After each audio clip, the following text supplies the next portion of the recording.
You've heard the phrase swatting. That's when someone calls the police, say something is happening at a particular home.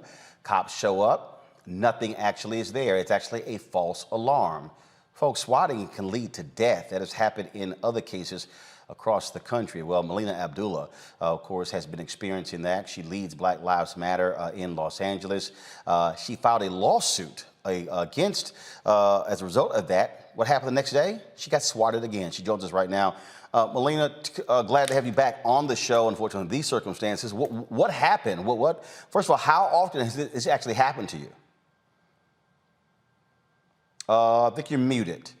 Check your audio. No, my audio. There we go. There we go. Is it on? Is it on? There we go. Okay, good.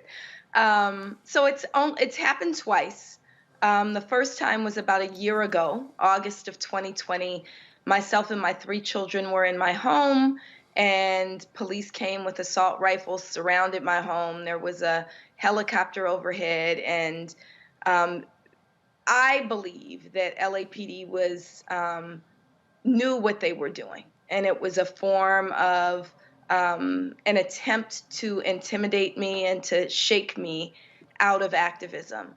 I don't think it's a coincidence that the day after we announced the filing of a lawsuit against LAPD for the behavior in August 2020, that the very next morning, less than 24 hours later, the police come out again and claim that they were called out. No 911 tape has been produced, and it seems that this is another attempt again to intimidate me.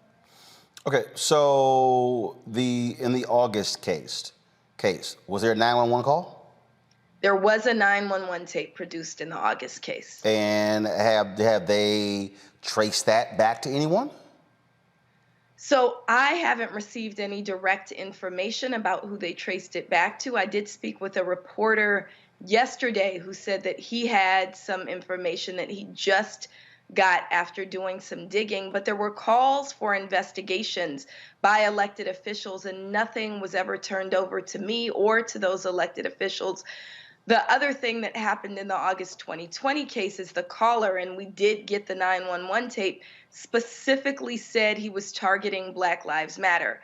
So they didn't need to respond the way that they did because they knew whose house they were coming to and they knew what they were doing.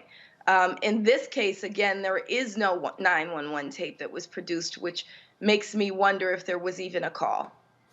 Okay, so what I'm trying to understand, that show of force, I mean, literally, police, helicopters, for what kind of call? That's right. A lot. So there were dozens, in 2020, there were dozens of officers with assault rifles pointed in my window. They demanded that I come out with my hands up, of course, with my children home, because this is when there was still the quarantine happening. So they were doing at-home schooling. My primary concern was making sure they were safe. I was afraid that the police might shoot into the house. So getting them to safety and then coming out to bring the police away from the house was really, really important in 2020. Yesterday, they came with less visible force, but they claim that they got a call of an overdose. They claim to a reporter that my son, who's 11 years old, called and said I had overdosed and needed help. That call, the initial call that I got alerting me to another possible swatting, came from actually the media. The media called and asked if I was okay, if I was being swatted again. That was at 9-something in the morning, and I thought that they had misinterpreted yesterday's press conference because there was no police here. Almost an hour later, the police showed up, and when the media went to investigate, they said that there was a 911 call claiming that I had overdosed on pills from my son. My son, of course, was in school. He didn't call. But also the question comes, if you thought I had overdosed on pills, where is the ambulance? Where are the paramedics? And why would you take more than an hour to respond to that call? So again, it feels like retaliation for me daring to push back against last year's swatting. Okay, wait. They said they got a call that there was an overdose and there was no ambulance that came with them? No ambulance, no paramedics. They didn't even bother to come to my door. They actually went to a neighbor's door rather than coming to my door. Okay, that sounds a bit strange there. I mean, Yes. if there's a suspected overdose, you make sure that you have an ambulance and paramedics there. Absolutely. In fact, you don't even need police. It underscores our call, defund the police. If I overdosed on pills, I absolutely want an ambulance and paramedics. I don't need police coming. So again, this is why it feels like intimidation and retaliation for the filing of the lawsuit. All right, then. Melina, glad that you're safe. As I said, things have ended differently in some other cases where folks have been swatted. One man actually ended up having a heart attack, and someone else actually was killed as a result of being swatted. Yeah, it's absolutely traumatizing and could send you into panic, but you could also be shot. And so those are the things that we have to be aware of. And Roland, I really appreciate you for checking in on my well-being, and my neighbors and the media all checked on my well-being, and I really appreciate that. And it goes to prove that we keep a safe, strong community is what keeps us safe.